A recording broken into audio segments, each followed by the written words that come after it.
Hey, charger back here.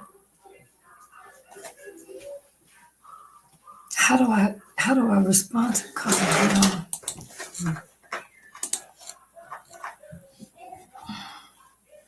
Where did it go? What? The whole thing.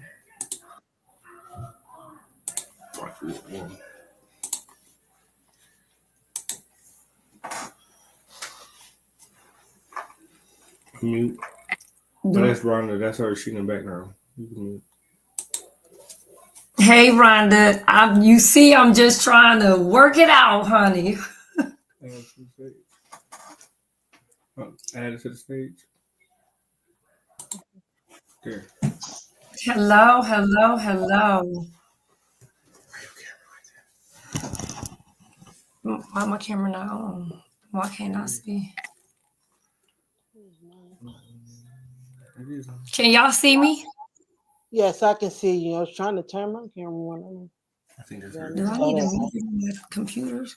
Is that plugged in? This ain't plugged in. Okay. You on music? Uh-oh, she said her phone ain't accepting it.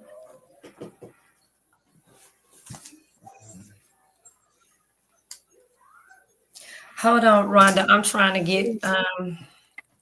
get our other guests. All right, I understand. Hey, Rhonda, how you doing? I'm blessed. How about yourself? I'm good. All right.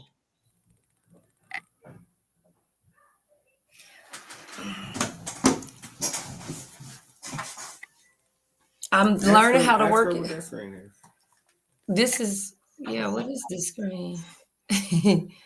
Let's see if I can move. Well, I can only see my guests on the panel, right? Yeah, so. What's up, Katrina? Hey. Rakita. Thank y'all for being patient. I just learned how to work this whole YouTube thing. I'm trying to get it together. It's coming along. It's been an all-day process. Yeah. But I'm just waiting. We have 2 more ladies joining. I'm just waiting on them to join, and then we're gonna get started. What up, Shaw? Miss Shaw. How did she get right here? She came in through YouTube, but she went to click that. So if you click them, they go there? Yeah, they go there. So why is this black in the back? Okay, Danny, you gotta hold on a minute. I gotta figure out how.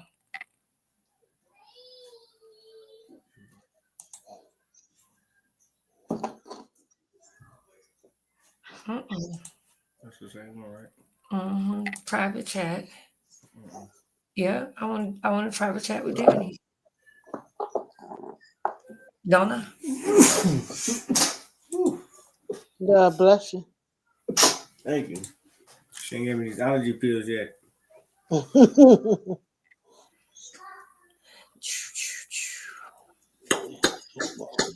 I wonder is anybody else having issues with trying to get up?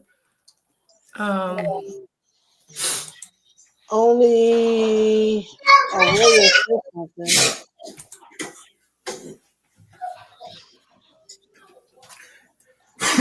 That's Rhonda. How does she do it? Danny's phone wouldn't let her do it. Hello. I had to pull my computer out because my phone always give me problems trying to do StreamYard. Yeah, it was tripping. It was tripping for me whenever I was trying to do it on my phone with Henny. I had to kept going to different phones and signing here and signing there. Danny, can you get in that way? See if you can click the link. So when you do that, it's like pinning it? Yeah, I could pin it over there. Can you see everybody's comments, Rhonda? Not in StreamYard. I don't see any comments at all. Maybe wait a minute. Yes, I can. Now I can. Yes, I can. I had to click over where it says comments. Can y'all see everybody else? Can y'all see each other's comments? I see Danny, Rakita, Katrina. Danny, did it let you in? There we go. Now let me remove that out of the chat. Let me remove that.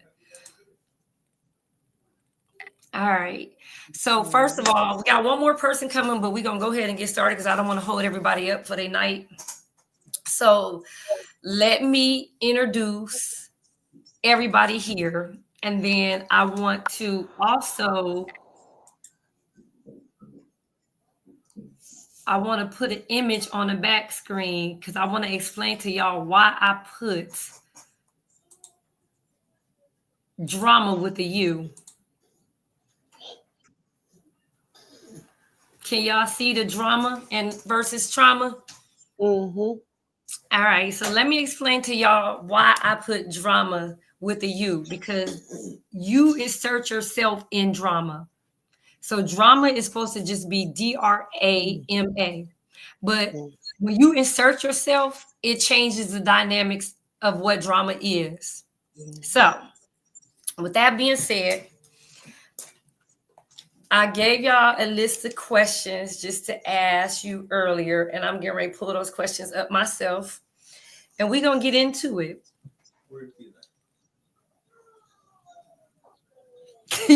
Hold on now, y'all. Wait. Hey, you gonna wait drama versus trauma. Come on, read these. Come on, you got a show. Yeah, and that's why you waited till I got on my show to ask me for my keys, and I don't know where they at. Well, I tell you. All right. So we're going to start with you, Danny. Do you think that, well, let me say this. Who wants to go first? Do y'all want me to go first or do y'all want to go first? All right, I'll go first because nobody spoke up. So I was probably about 15 years old when I realized that I was traumatized. But I was like 35 years old when I realized that I turned my trauma into drama. Because I did a lot of things like where I wasn't opening up.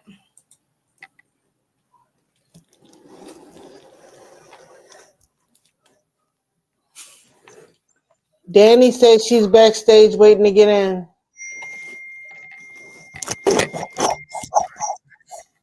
Gotcha. Sorry, we out here. He's trying to fix the camera.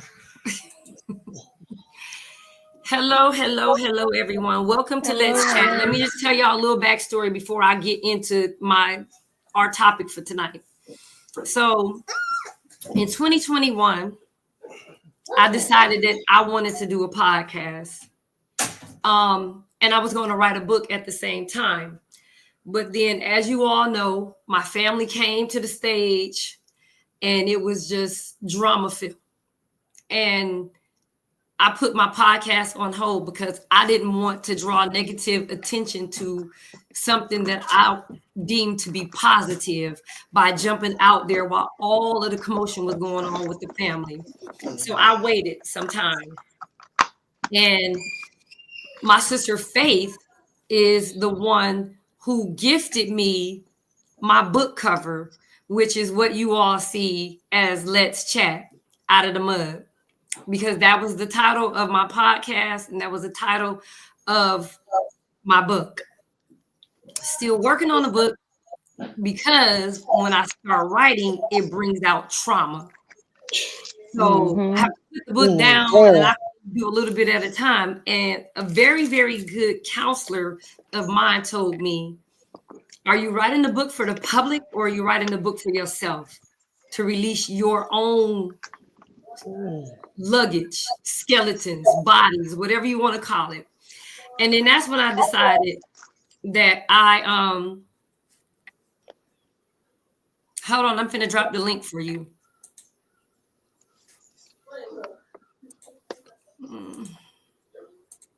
That's when I decided that I wanted to take my time and until I arrived at a place where it was a healthy place, because the entire time that I was working on myself, I wasn't, how can I put this? I was too busy focused on how other people were going to feel when I told my story. And I just did not want to tell my story in that manner, because I did not want I didn't want people to just be like, oh my God, she told my business. Oh my God, she did this. You know what I mean? Because I know that people that experience a lot of trauma you can either become a victim or you can become a survivor.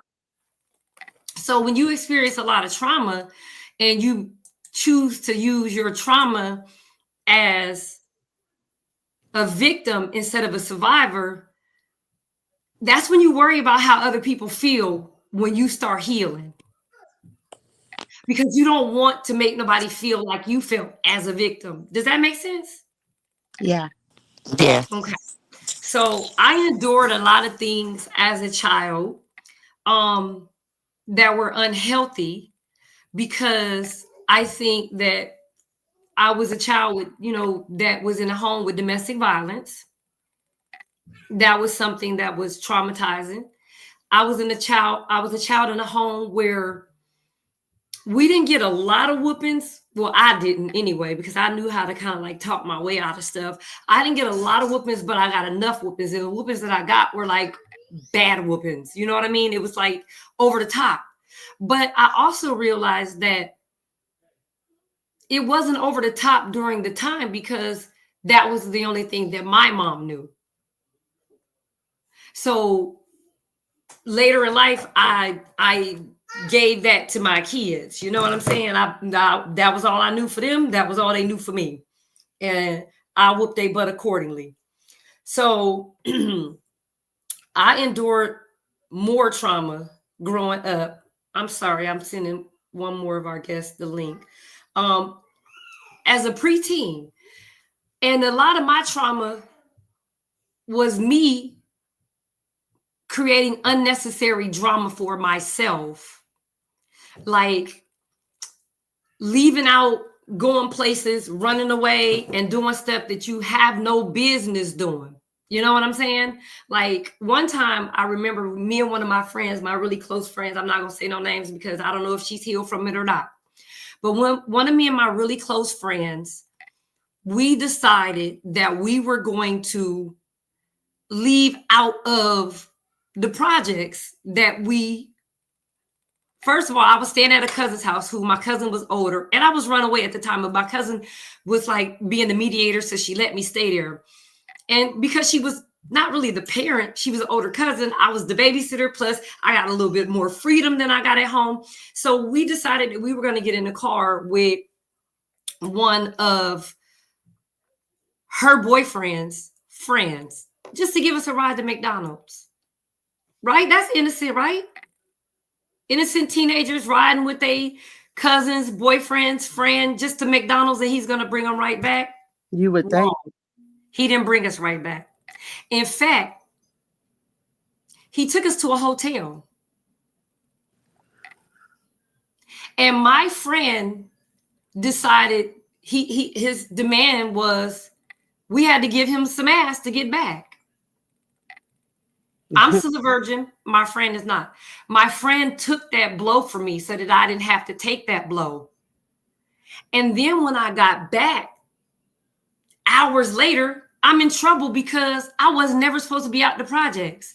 And nobody asked me why I left or where I was. The only thing that they could say is, get your fast ass in the house. Mm-hmm. And then I got in trouble. But he never had any consequences because nobody ever asked us what happened. So that's how I say I inserted myself in the drama by even taking my ass out of the projects. When I knew that we had street lights and a certain area that we could be in, because we couldn't just run the projects. It was a certain area that we could be in. And I left out that area being grown. So for years and years and years, I believed that it was my fault because I should have never took my ass out the projects. Should have never went where I was going. But in all actuality, it wasn't my fault. It was his fault. But it was also the adults around me fault for not inquiring. Then now I'm carrying this secret because I can't tell my mom, because if I tell my mom, then that's going to create drama between her and my cousin, because my mom wasn't going to go for that. Her and my cousin was going to be into it. So here it is. I'm carrying this luggage for years until one night I ran into him at a party. And he was in there with one of my friends. And that was her man. Eventually went on to be her baby daddy. Now, mind you, he was way older than us. So first of all, he had no business at that party, first. Second of all, it brought back all of them, and so I held that anger in all of that time, and I flipped out that night. And instead of everybody still saying, what is going on? What happened? They was like, you chill, you doing too much, you wilding out. And nobody asked me why I was wilding out. So that's when I learned to hide shit, to bury shit, to tuck shit away. So that's one of my drama stories that became trauma. So Rhonda, since you up next, you next to me on the screen. I would like for you to share your experience and tell me, was it drama that you inserted yourself in, or was it trauma?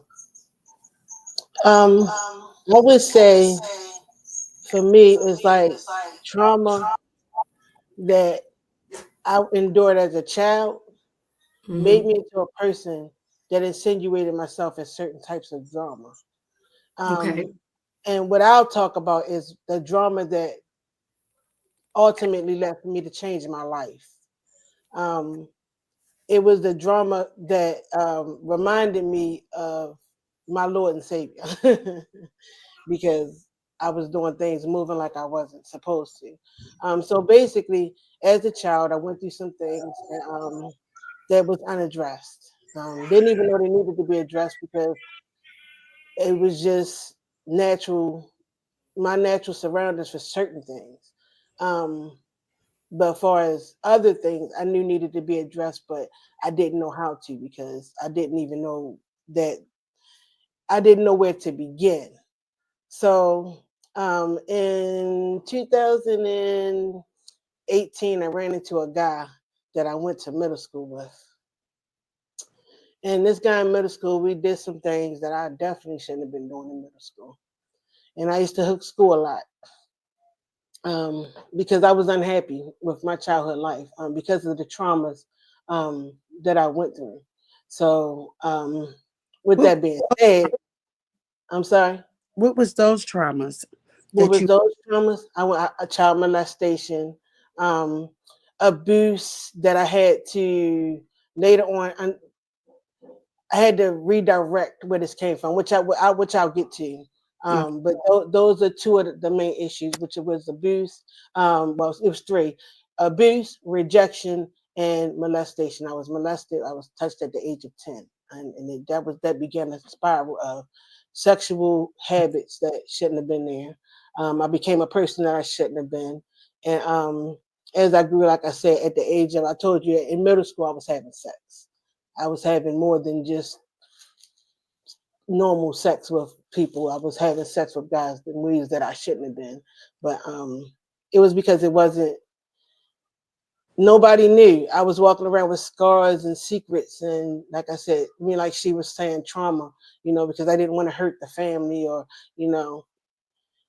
back in the day, things like that happened, but it was happening at an excessive rate because my mom worked and went to school and, so she wasn't home a lot. She left my older brother in charge. And during that time, things happened, like I said, that shouldn't have been happening, that caused trauma, that turned me into this person. So go back to 2018, and I forgot to mention one part. In 2005, I got married. And in my first marriage, we were happy for the first 5 years, totally happy. I wouldn't even thought it to cheat on him. but it got to a point with me and him ultimately that I was unhappy. He was very angry because he had gotten sick 5 years into our marriage. And each year he would come up with 2 or 3 more diagnoses, and it would get worse and worse and worse. And I was the caregiver, and it became more so that I was a caregiver than a wife. And I had a very disruptive home because of the situation. I won't say he was a bad person. I believe that his illness had him that way. Turned him into a very angry, mean person. And I had a son with him, and I also had 3 other children in the household I was raising. And one of my children ended up leaving the home because it was just too much going on with him being angry and arguing and fussing and saying these things. So they would get one end of it. I would get the other. I wake up in the morning, I'm getting fussed at about this, that, or the other. This is from a man who couldn't work, and I had to take care of everything.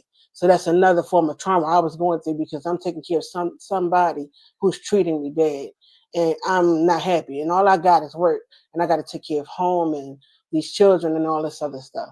So in 2018, after going through this for over 10 years, I was tired, and I started talking to the gentleman, and one thing turned to the next. He was with his baby mother, and they lived together, and I was with my husband, and we lived together. And I checked out. I moved out the bedroom, moved into another room, told him I was leaving him, but I couldn't leave him because I was his caregiver. So I was like, well, at least I'll stay home and I'll take care of you. I'll not stay home. I'll stay in the home and take care of you, but we won't be together. And that's how it was for the last few years of his life. Unbeknownst to a lot of people in his family, which led to scrutiny after the fact. But during the fact, at that time, we decided that was the case. But I decided to move further with talking to somebody else while he was sick at home. Still treating me bad, calling me 15 times at work, cussing me out and all this other stuff. So it got to the point where I stopped coming home. I would go to work and take things in my bag, and me and the guy would stay in hotel rooms. And I would come back and take care of him. Then it got to the point where he was so needy while I was at work. I used to send a guy to take him food, money, and weed, whatever he needed. This gentleman would take because my first husband did not know that was a guy that I was dealing with. He thought it was my captain. So you sent the guy to send you. Yeah. I So thought he I used to was a bad mama jamma. Woo, honey. So he used to drive me around. And that's where it started. We weren't messing with each other. And then it got to the point when we started, and I still continued to let him do things for my first husband. And So would you say that the trauma impacted you, that your husband was going through at the time, being sick, and then he came with his trauma from the illness, your trauma, and you and the guy that you was letting bring him food, because I ain't gonna let that slide. Right. Y'all trauma bonded? Would you say y'all trauma bonded? Yeah, basically that's what it was. He was in a relationship with a baby mother who was mean. I'm talking about she's a cussing mother. My children, like if he was taking us somewhere, they could hear him in the background cussing him out, her cussing him out. Where the F you at? He only gone for like 10 minutes to drop us off because he lived near us. So he was in a relationship with somebody who was mean to him, and I was in a relationship with somebody who was mean to me. And we come together, we were like, look, it's like a breath of fresh air. And he was like, Okay, somebody stop that right knows. there. Stop right there. Stop right there for me. Mhm. Could it be possible that she was carrying on like that because this was a pattern for him? See, Yeah, because how easy it was, he got in a relationship with you. yeah, that's what it was. That's what happened because she knew he was cheating. She knew what he was doing because of past behaviors. He wasn't doing nothing sneaky to her. In his eyes, she just didn't care. So when it came to the point where we started going out together and leaving him, so she started putting two together. She just didn't know who it was. Mm-hmm. But he ended up leaving. He moved out the house and put all his clothes into his vehicle and left. And on my end, I just can't leave because I'm a caregiver. But so every night we would secure a hotel room. Now, I'm gonna be honest with you, I never asked how he was getting these rooms. where the money was coming from. Now I know I helped out sometimes, but he always had money. And I know one thing, he cut down trees, and he cut down trees, and he would do odd jobs for people, and he would hack people around.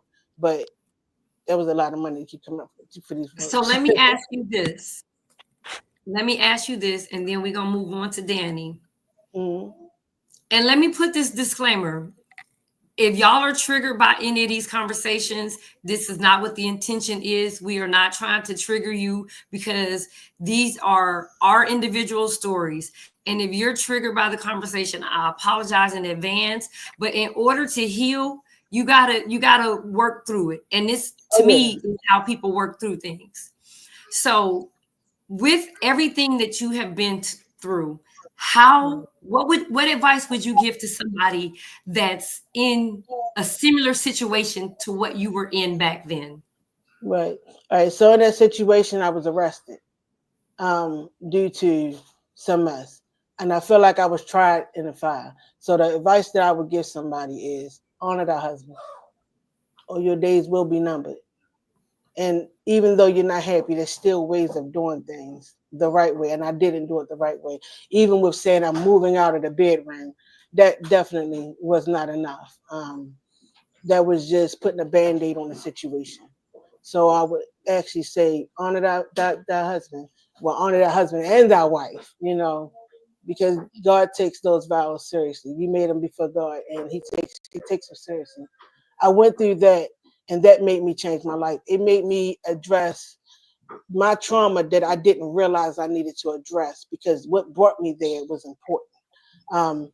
And because I was able to do that, I was able to talk to my family members and tell them some of the things that they needed to hear, so that they can address the traumas that they didn't know that they needed to address as well. Okay, that makes sense. So your lesson behind all of that was, your consequences was jail, and your lesson behind all of that was to honor that father, that marriage. Yeah, honor your marriage. I'm going to tell you something though. In learning that and going back to really try to figure out what happened, God blessed me, because 4 months after my first husband passed away in 2020, still claiming how much he loved me because of how good I took care of him. Regardless of anything I did, he always talked about how well I took care of him. And 4 months after he passed, I met someone who was very encouraging. And I ended up marrying him 1 year later. And I'm very happy. I feel very much like. But it wasn't the creep. It wasn't the creep move, right? No. It is a man of God. Is a man of God who helped me realize where I should have been. And let me tell you something. My husband, when I met him, he was in recovery from being an addict. Mm-hmm. So he was in. So basically now 4 years into recovery, we're very, very much happily married. And I don't wear those scars I used to wear. And I'm trying to help other people learn how to go back and dig deep to find out why things were the way they were, why it happened, and how you can heal from it. Yeah. Okay. Well, thank you so very much for sharing. And I may have a couple questions for you after we get through all the other ladies that's going to share their story. But I really appreciate that. It's the transparency, because you never know if somebody is in that same situation right now, and what you said could have helped them through it. Yeah. All right. Coming to the stage, it is Miss Danny. Miss Danny, you ready? Hey ladies, how you doing? Can y'all hear me? Yeah. We can. Hello. So my trauma. I am a sibling of 8. My mom had 6 girls and 2 boys. Her first and last was boys. My aunt raised us, my great aunt at that. My mom used to come. We seen her every day. Every day. My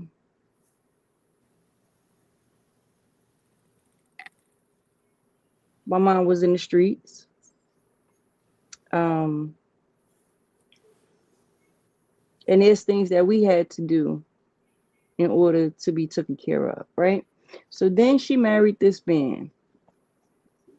She married this man who turned out to be my youngest son, my youngest brother father. I said my youngest son, my youngest brother father. Well, he didn't want her for her. He wanted her for her daughters. And as many of us would tell her the things that was going on, she wouldn't believe it. Wouldn't believe it. She fought me at the age of 13 and told me if I could lose him as a husband, I could lose you as a daughter. Oh, baby, I'm sorry you went through that. And I mean, I've always been wild, fighting, all of that, right? But when that happened at 13, I just went full-fledged. My father left when I was 7. He left when I was 7 because he said that in Jersey he was getting in too much trouble up here. So he left and went to Texas with the rest of my family on that side and my grandmother. I didn't connect with my dad until I think I was like 20. Because I had already had my oldest son, who's 19. So how old were you when you got pregnant with your 19-year-old? I was 20. 20. Okay. I was 20. I have 3 kids, 19, 13, and 2. I was out in the streets doing my 1-2 step, whatever, and I ran across a guy. That guy turned out to be my ex-husband and my daughter's dad, right? So when I met him, his mom kept putting him out and locking him out. So we would stay outside all night long, break day and everything. We had a friendship first. And that friendship later turned into a sexual friendship. He had somebody, I had somebody.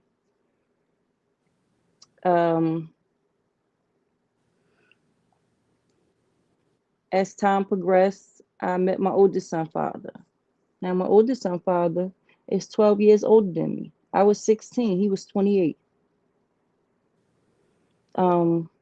He took great care of me, he did. But with that great care that he took of me, started to become abusive.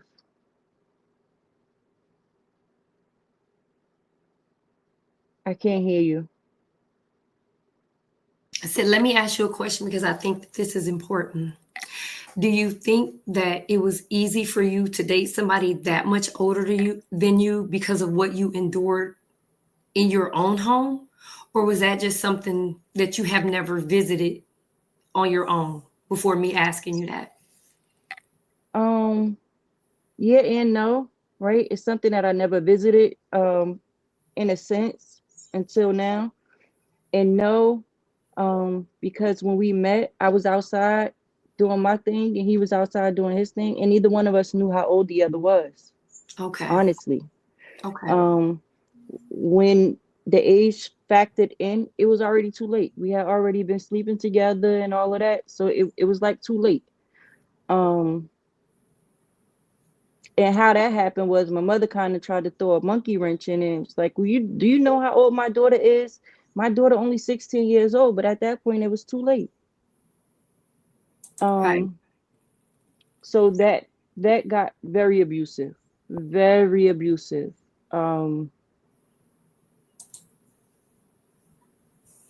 Needless to say, me and my ex-husband, we had trauma bonded.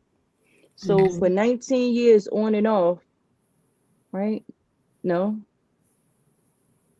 something like that. 19 years on and off, we was together, on and off. He went to jail. And every time I would say I want to leave, he would always sort of victimize himself. You all of that. And that caused me to stay and stay and stay and stay until 2022. I said enough is enough. I can't do it. I can't do it no more. And because I no longer wanted the relationship with him, he went down to the courthouse and filed papers to give up his parental rights. Mm.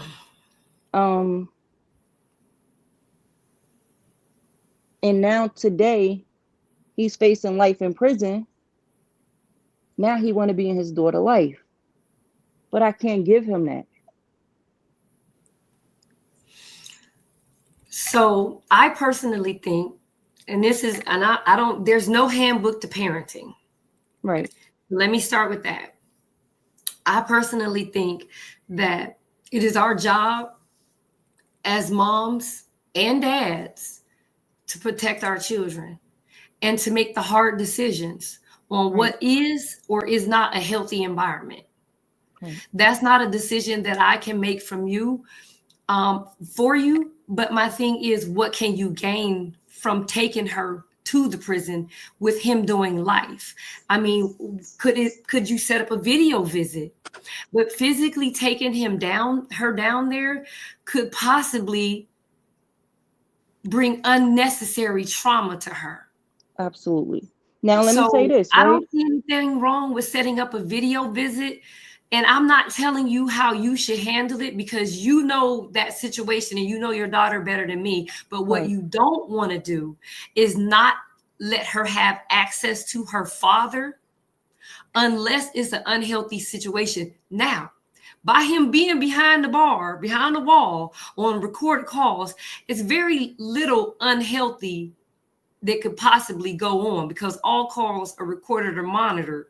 Right. You understand what I'm saying? So, but you don't want to alienate her from him, because later on in life, she'll blame you, not him. Okay, so with that situation, right? She was 2 months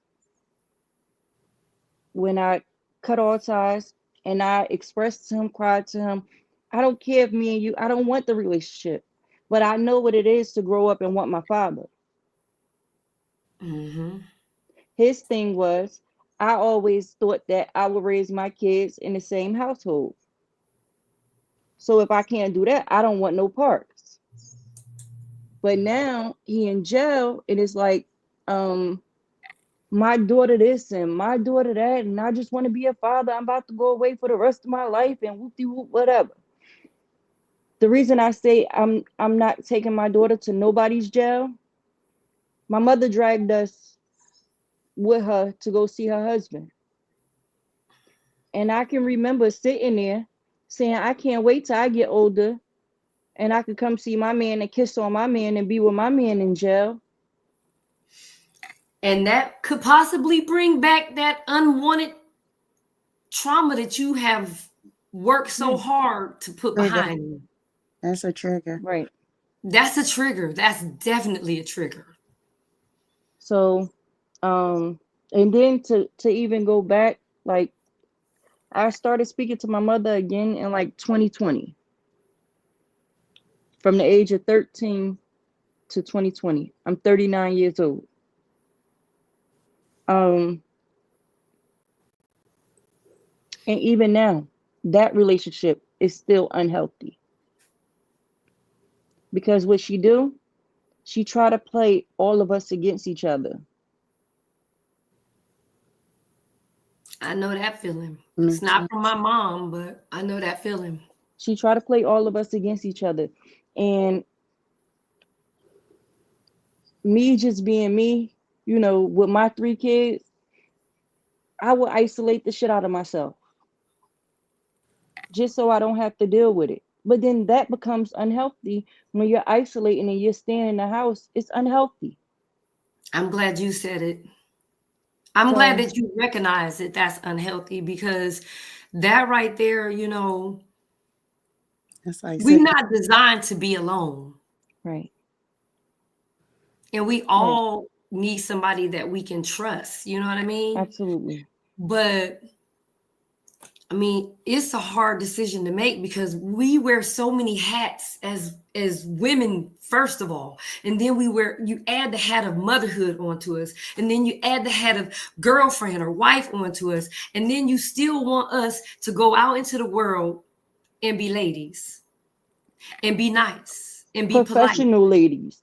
professional, loving and caring.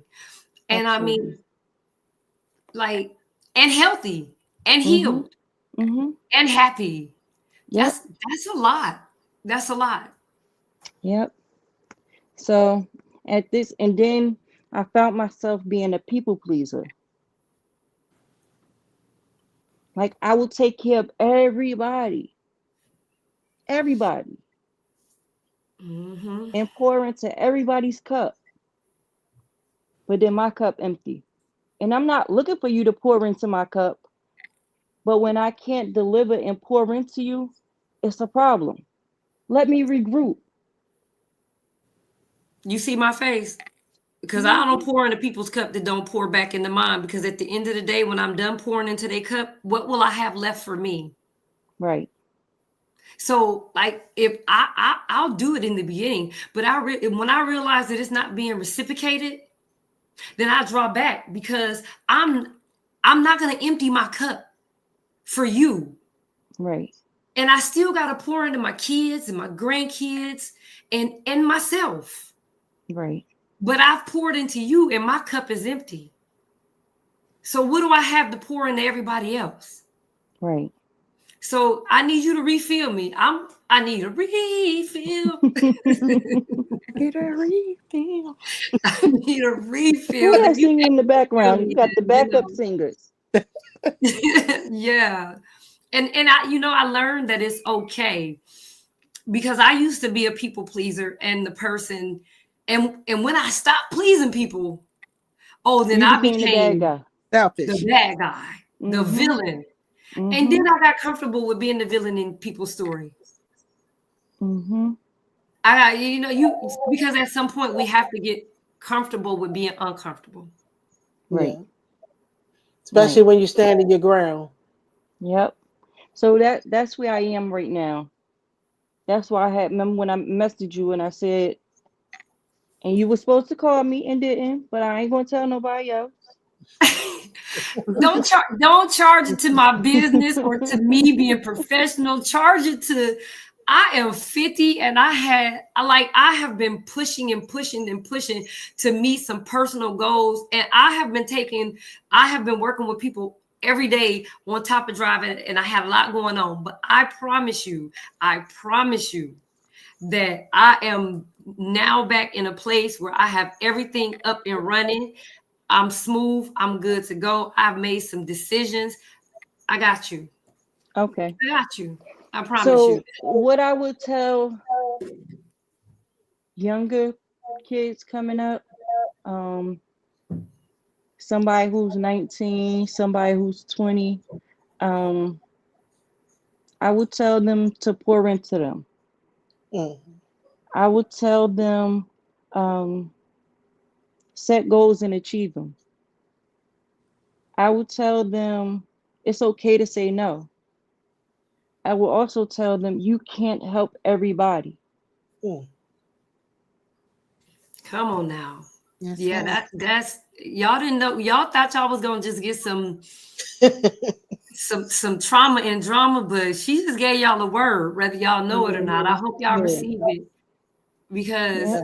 if you don't love yourself, you can never properly love anybody else. Yep. It starts Man, with that's you. so true. You got to love you first. And I'm not even going to sit up here and say that I ain't never loved somebody more than I love myself. I probably did that like twice. Mm-hmm. Twice. Two people. My first love and my last love. I love them more than I love myself until one day I was like, wait a minute, hold on. I'm loving him more than he loving me, and he loving everybody else. Yeah. Mm-hmm. Yep. So that's when I stopped pouring into people. Because I'm like, wait a minute, hold on. I didn't gave all that I could give.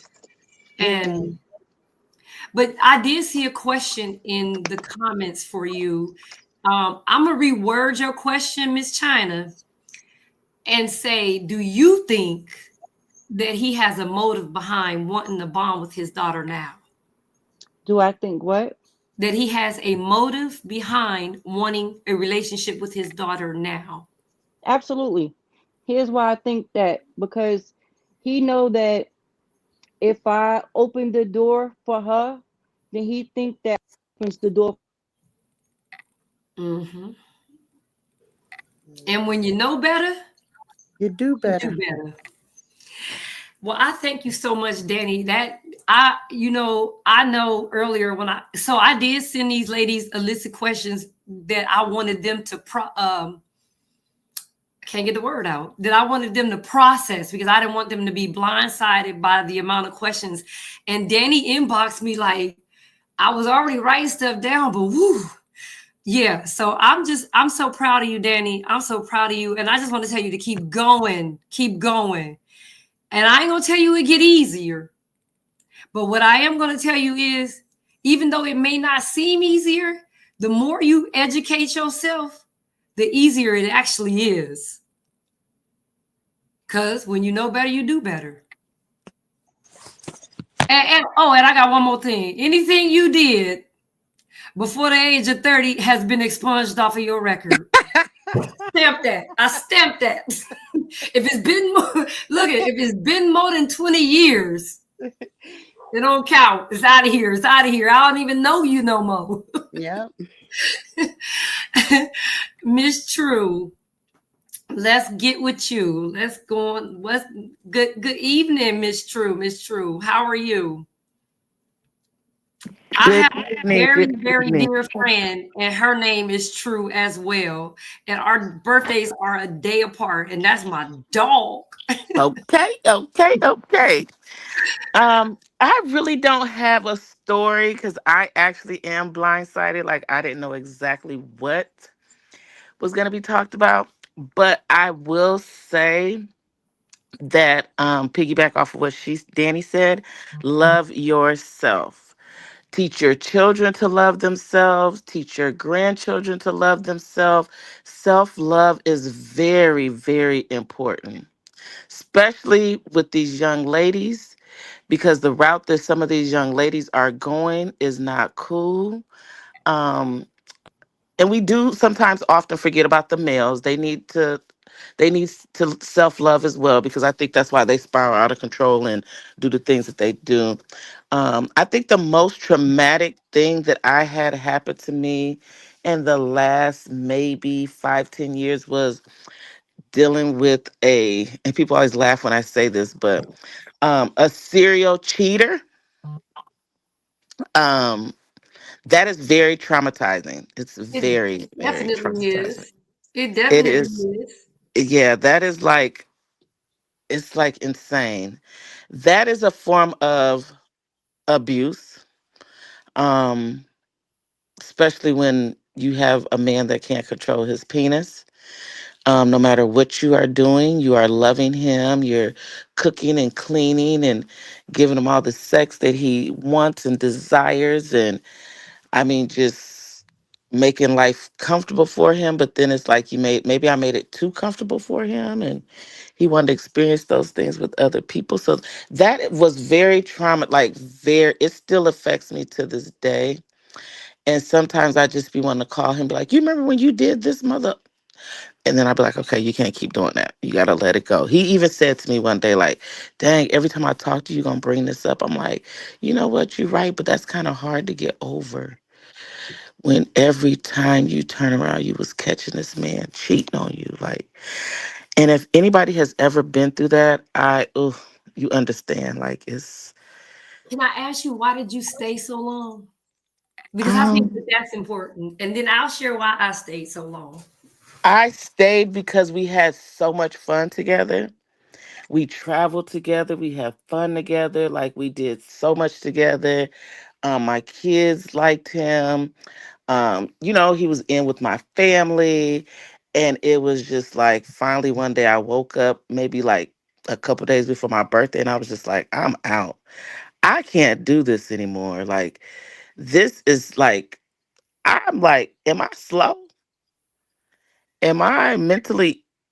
Yeah, when you And I, start questioning yourself, like, Okay. yeah, like, what is wait, am wrong I with fine? Am me? I still fine? Did I get ugly in this Right, situation? right. Like, Start what is wrong? self-blaming. Like, I just didn't understand. Like, why are you still here?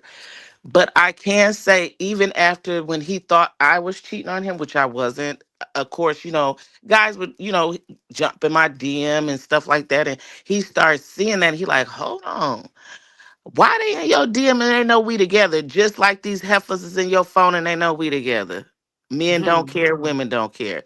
So then when he finally talked to this guy that had been trying to get back with me, and the guy he had called him, which that he was too player for that, but I guess he couldn't take it no longer. He like, hold on, who was this dude in your text message saying, babe this, babe that, babe this? So he called dude, and dude told him like, she a good woman, and I fucked up. He was like, and if I would have never fucked up, you wouldn't be there.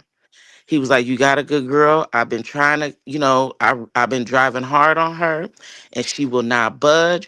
He was like, so, yeah, and that right there kind of woke him up like, damn, like maybe I should do right. So he did right for a while, a couple years, and then he back to doing the same shit over again. Like he couldn't help himself. So it's like, I Mm. gotta go. I can't, because it's like I'm getting older. I can't keep doing this. I'm like, dude, like, it's diseases out here. I don't know if you Mhm. using protection. I don't know what you doing. Are you doing the same things you doing to me that you doing to them? Like, I don't know. Like, I said at my age, I don't want to go to the doctor and they telling me I got an STD. That would be embarrassing. Especially a doctor that I've been going to since I was 18, 19 years old. I don't want him to ever Mhm. have to tell me you have contracted a STD. And I was like, you might not take this serious, but I do. I don't want my kids to ever have to say my mom died from HIV or AIDS. I don't want them to have to tell that story. And you shouldn't want your kids to have to tell that story either. So I'm just gonna go.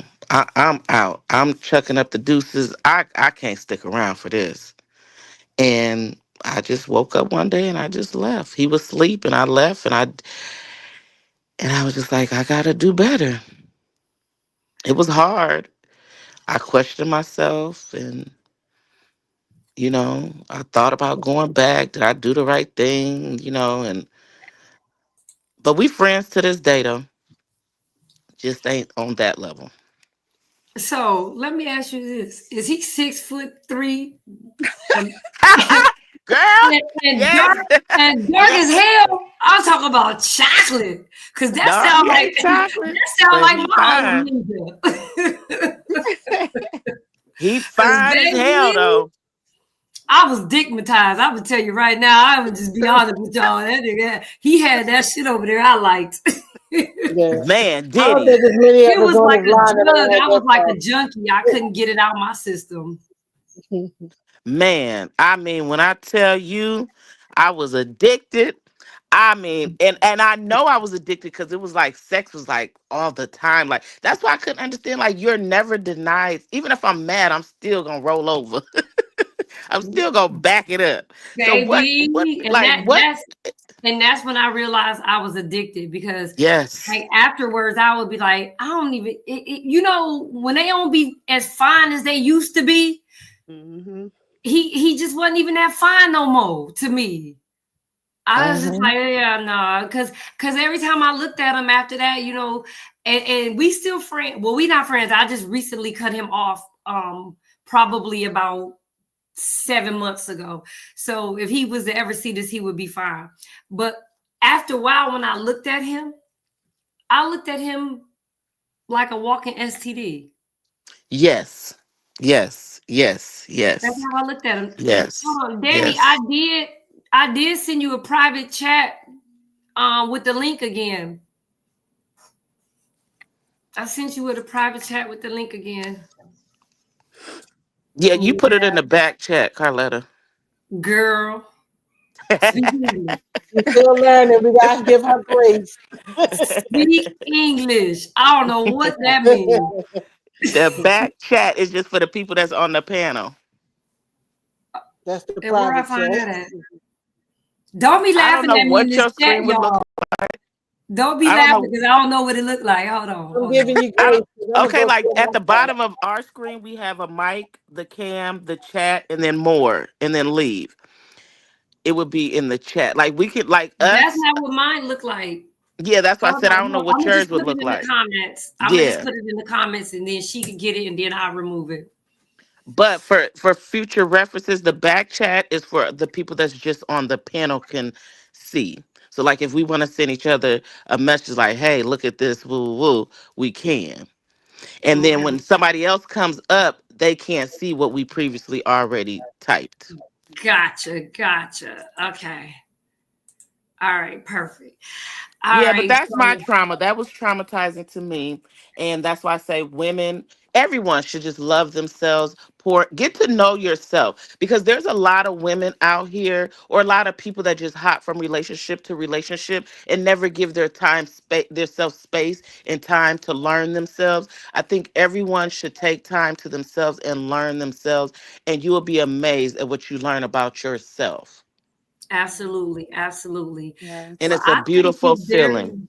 I thank you so much for sharing that. And I don't want to mess your name up, but I know I am. So let me just apologize in advance. Najwa. I was gonna say that, but I was That like, is maybe so I'm gonna mess it up cute. if I say Najwa. That is so cute. Thank you. So my story is I have a little of everybody's story in my story. Um, from the time I was born, my mom and my dad was on drugs. I was in Philly. By the time I was 13, my father's father molested me. From there, I was raped.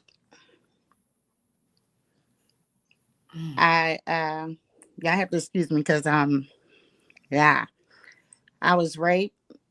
I was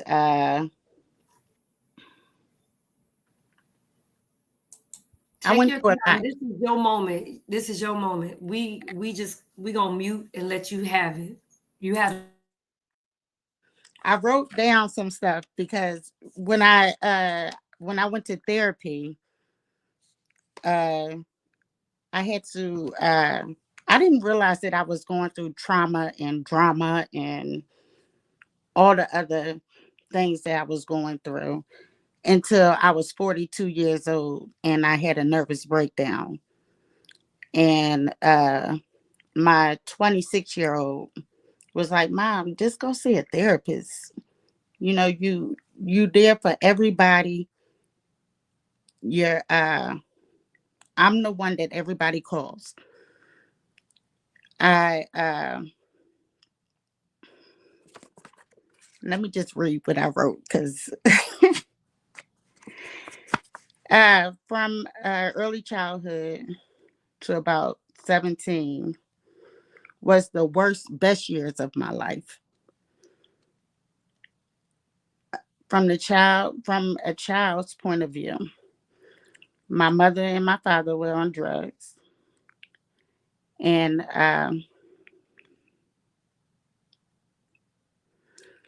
I have a. Y'all have to excuse me because I have a story that is, you know, something that you would see in the movies.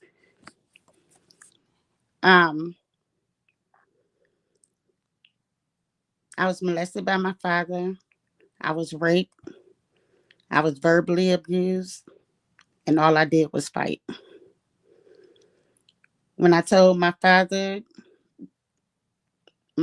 family that their father had molested me, uh, they beat me and my sister and kicked us out. My mom was a functioning drug addict, so she always had a job. And my mom had moved to Texas, Houston, Texas. And when we got kicked out of my my father's people's house, we came to Texas. Well, coming from Philly to moving to Texas, you know, it was like shit. I was in a playground, so to speak. Like any, the world was mine. So I've been through, and I was raped here in Texas also. Uh,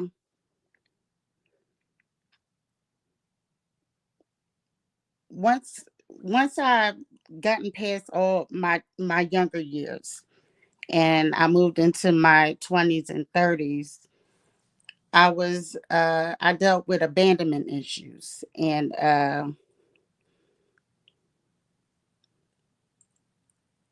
like I would have a boyfriend and he's cheating on me, but I didn't want to let him go because that thing was good. But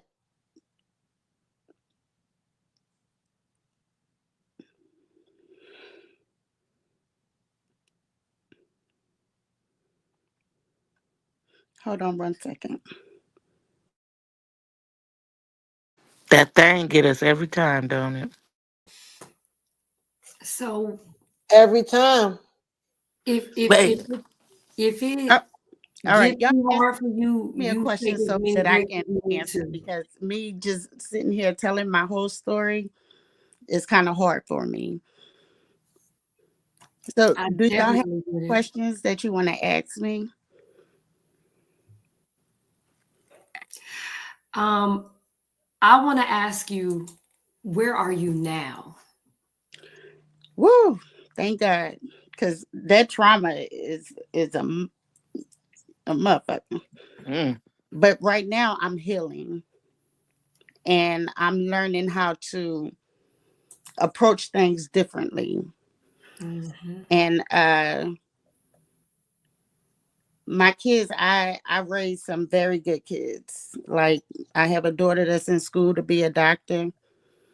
I have another one that's just traveling the world, and it was me by myself, and I did that. So I pat myself on the back for that. Um, I'm dealing. I'm still healing. I'm still seeing a therapist because I've been dealing with this since day one on Earth. So I've been in therapy for 4 years now, and it works. Like, the first therapist I had, I was telling her my stuff, and she was like, "Oh, you've been through a lot. You've been through more than a lot of people at your job." And I was like, "Yeah," but she was saying I wear it good.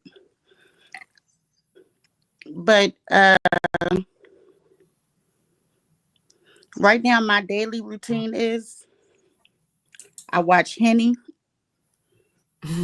I work out, I go to church, I go to work. That's my everything right there. That's all I do. So, That sound to me like you loving on yourself. yes, yes, Mhm. and loving on myself good. And I get all the time, "Oh, I want to be with you," and I don't want to hear none of that shit. None of it. Like, I'm over the bullshit now. So, I'm just dealing. I'm just dealing. I'm living life. I bought me a house. I'm chilling. I've been here for 10 years. I'm going into investments. I'm just living life now. But every time I have to go back to that trauma, is a trigger there, and I know what it is, but I don't like to go there. So when I get quiet, or stagnant in what I'm saying, I know what I'm trying to say, but just to say it, just it hurts Mhm. That's because understandable. You're so still processing. yeah, I'm still And while you're still processing, you're going to go back and forth with the hurt and the understanding on the hurt, or you might miss it. But that's what it is. It's the processing. yeah, And let me tell you something. Don't allow nobody to tell you when you're supposed to heal. You're going to heal on your own time. And it's Yeah. okay to go through it as long as you get through it. Just yeah, don't just don't get stuck there. And you're stuck. Listen, Don't get stuck. Keep I moving. was in my house for almost a year, not doing anything but going to work and coming home. And I have like a little business on the side with houses, but for the main part, I was at home doing nothing. And then I had this, what you call them? I was looking at Jennifer Lewis. She had said, um, "Don't get stuck in that room, in that dark room by yourself. Come out of it." And so then I started coming out. You know, so that's where I'm at. I'm come out of it, but I've been in it for so long. Yeah, I mean, I absolutely know. I was stuck there. My situation is minor compared to yours. So I'm just proud of you because some people don't ever overcome or even try to get any healing or to try to get any comfort or to try to change. And I'm glad that you're not changing for your kids, you're changing for you. Because Yeah, when you change for you, that's a different kind of healing yeah. versus when you change for somebody else. Yeah, because when my kids, like my daughter went off to college and my oldest daughter, she had her own place. And I was thinking, nah, I'm just having empty nest syndrome. I don't know what's really going on with me. But I had a major, major mental breakdown. And I was poor. I didn't have nothing left to give. Like I poured all of everything that I was into kids, men, mom, dad, brother, sister, their kids. I poured it all. I had nothing left to give. And then that's when my daughter was like, "Why don't you just talk to a therapist and see what's going on with you?" Because I was going through a mental breakdown and didn't even know I was going through it. And I don't want you to get comfortable with calling it a mental breakdown. I want you to start calling it a mental breakthrough because you had to go through that to get Yeah, where you're at right now. So I yeah, want you to start changing the words that you use because it's our words that keep us stagnated or keep us bound to the trauma. hmm, Speak life. Speak I want life. you to start, you know what I'm saying? You got to speak things into existence. So that was not a breakdown, that was a breakthrough. That brought you over to this side. And baby, you going to love it over here. Oh, I'm Yeah. already Yeah. loving it here. I'm already loving it. I am, you know, even with all my traumas, I always made sound decisions. And like even with buying this house, I'm not the one that's supposed to have a house.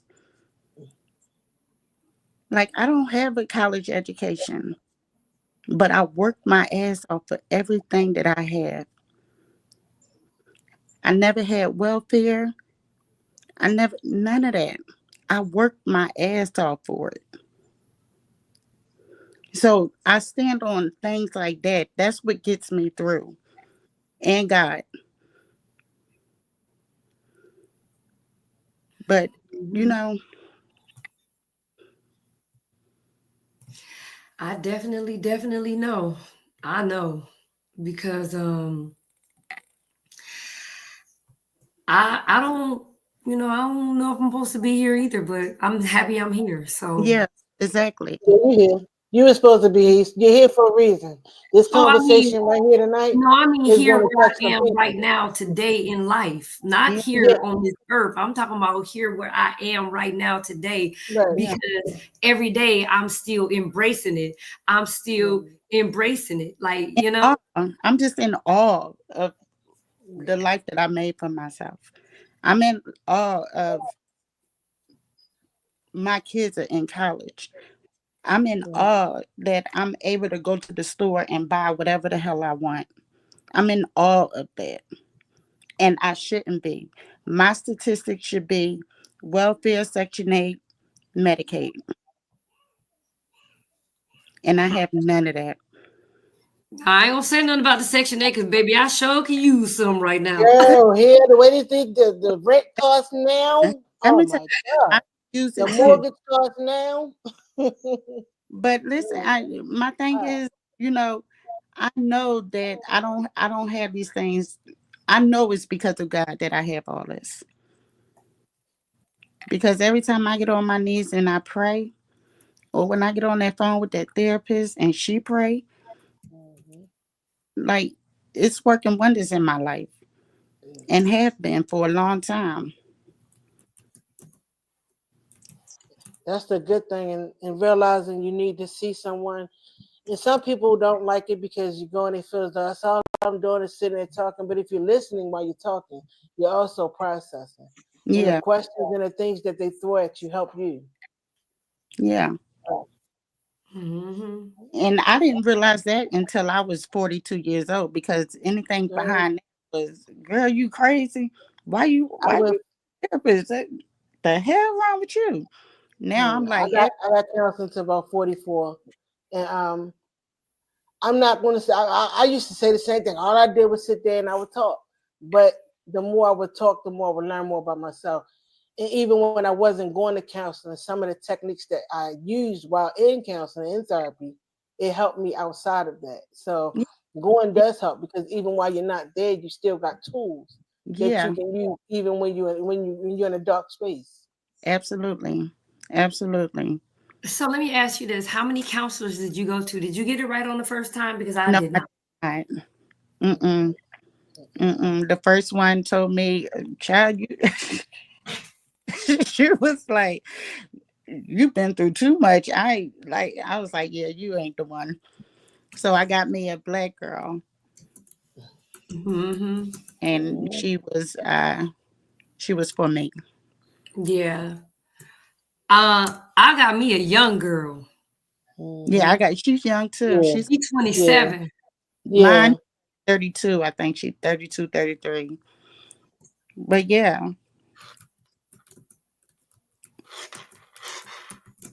Danny, it say you still up. So I want to first and foremost thank every last one of you ladies that came to the panel and shared things with us that women are not usually comfortable with sharing with even a therapist. It yes, took a lot for us to actually get in therapy and lay it all out. Mm-hmm.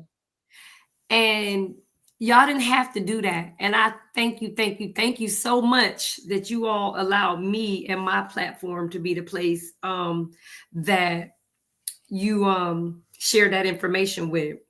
I'm just grateful for that. And I want to hold on one second because I'm looking for something for y'all real quick. My kids laugh at me when I play this, but I don't be caring. Um, but hold on one second. Let me one moment. I had it up and then it disappeared. Okay, I got it. So I'm gonna play it before this is gonna be our theme song when we leave. But I just want to say that life did not come with a handbook.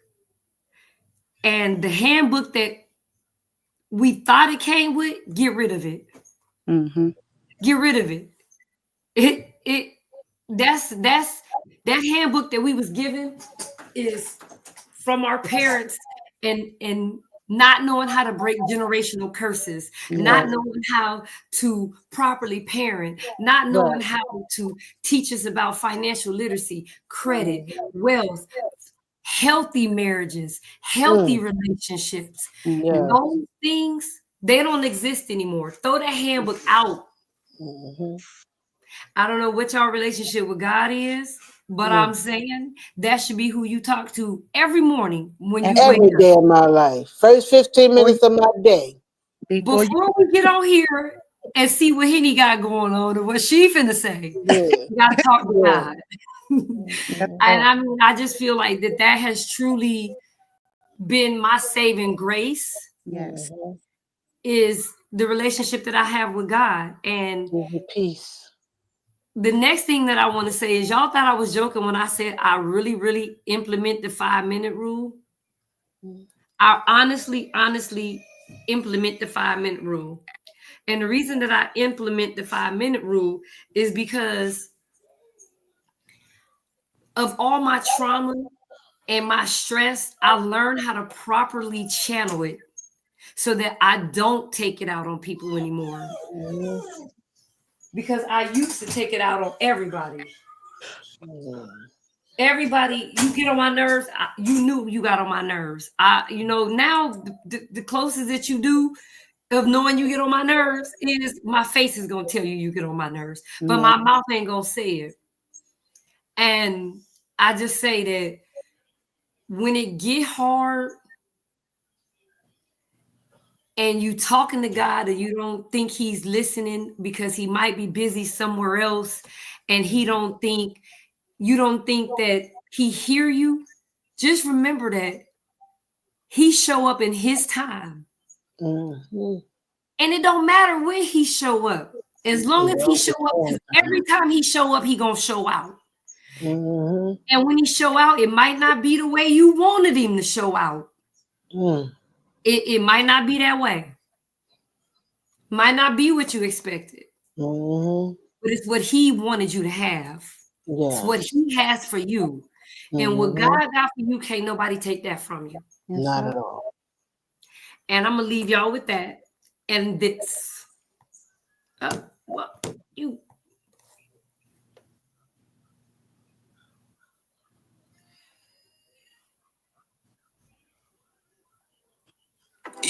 I'm about to say you gave it the roof.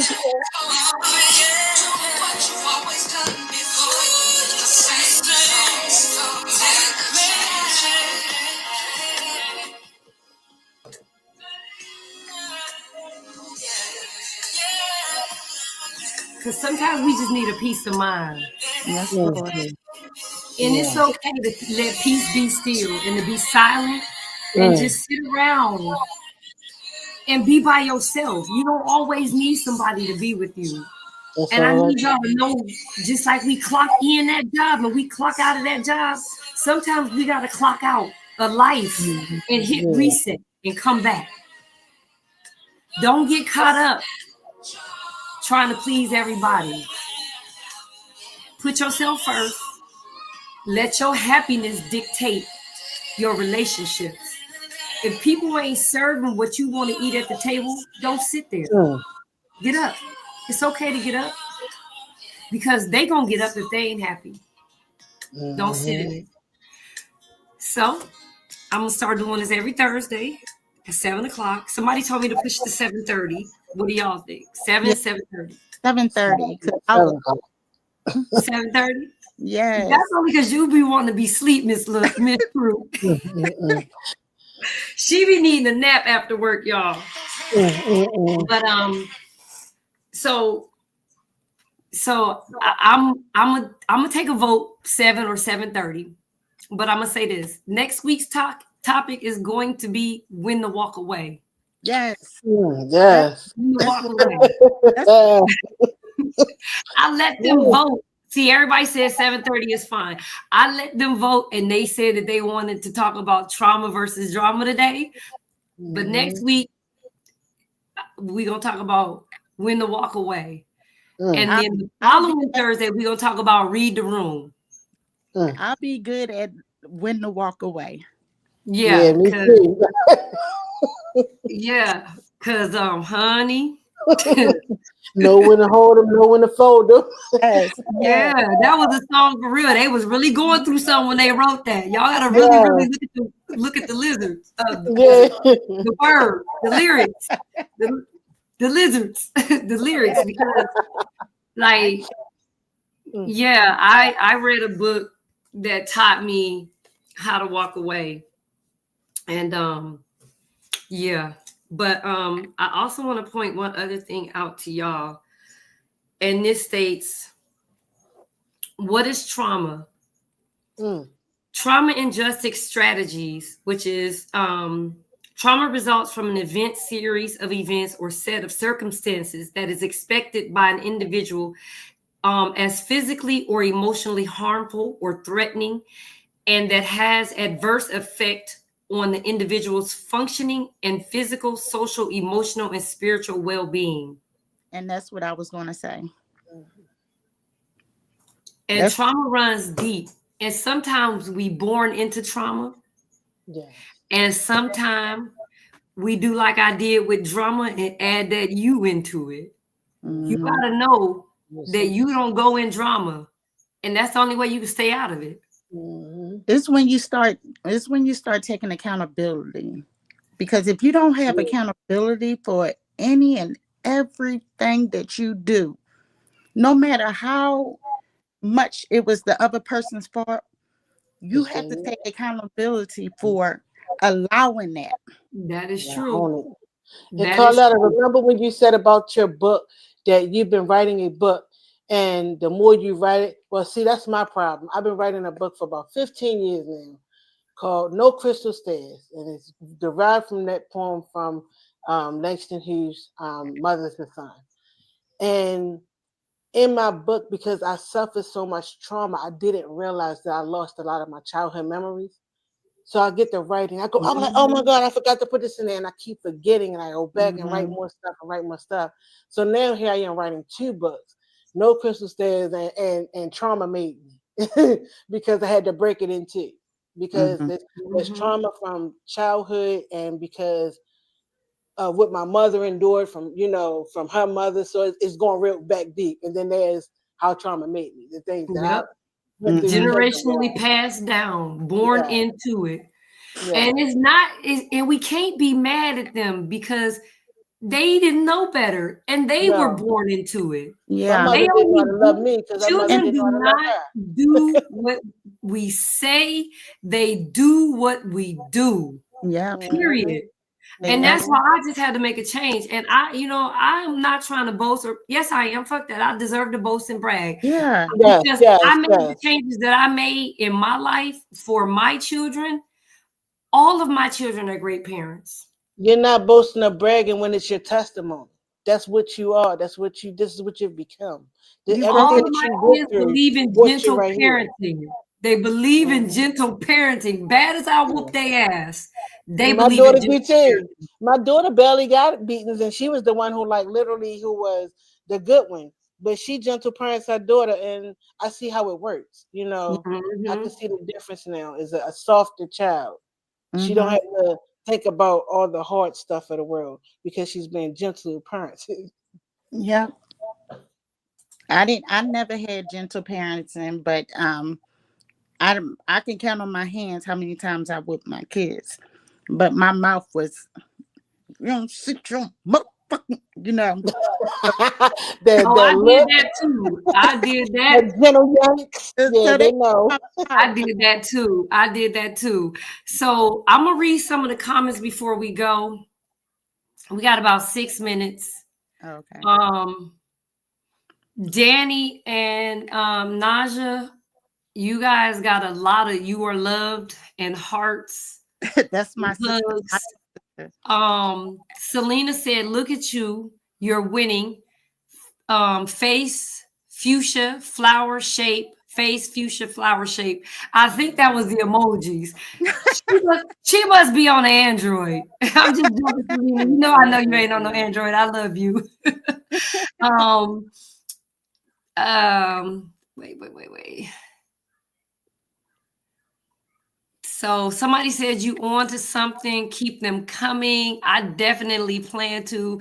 Y'all don't know how comfortable I feel right here. This is my zone. Somebody also sent roses. You ladies deserve flowers because this was a lot.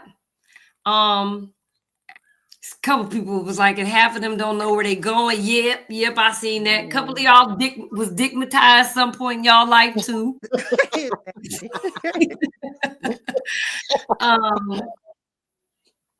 Some people like Danny, girl, you got it together more than you know. You just gotta keep it together. Yeah. You got it together more than you know. Yeah. The comment that's on the screen from Miss China, Latrina Galladay said, I love this. It was so informative. And there are always someone that had it worse than you. You thank God each and every day for your changes. Amen. Yes, we do. Yes, Lord. Somebody said they yell and rarely beat. Girl, it took me a long time to get there. And we were just thanked for our testimony. I'm gonna get it right, y'all. I just, even though I be on the live talking like that's when I be in a rampage. This is me in my calm era. This is me in my, I got my coach hat on right now. But It's soft girl. this is my soft girl era for real. So again, I just want to thank you, ladies, for giving me this opportunity and sharing your lives and your stories with me, because you didn't have to. And for those of y'all that jumped in my inbox that asked me for the opportunity to come up, don't charge it to my heart. Don't think that I didn't want you to come up on this subject. But when these ladies reached out to me, my spirit told me that this is who I had and who I needed. And I'll encourage y'all to come up for the Win the Walk Away. I encourage y'all to come up. I thank y'all. Until we meet again, I'll see y'all on the flip side. All right. God bless everyone. Good night, ladies and gentlemen. Gentleman.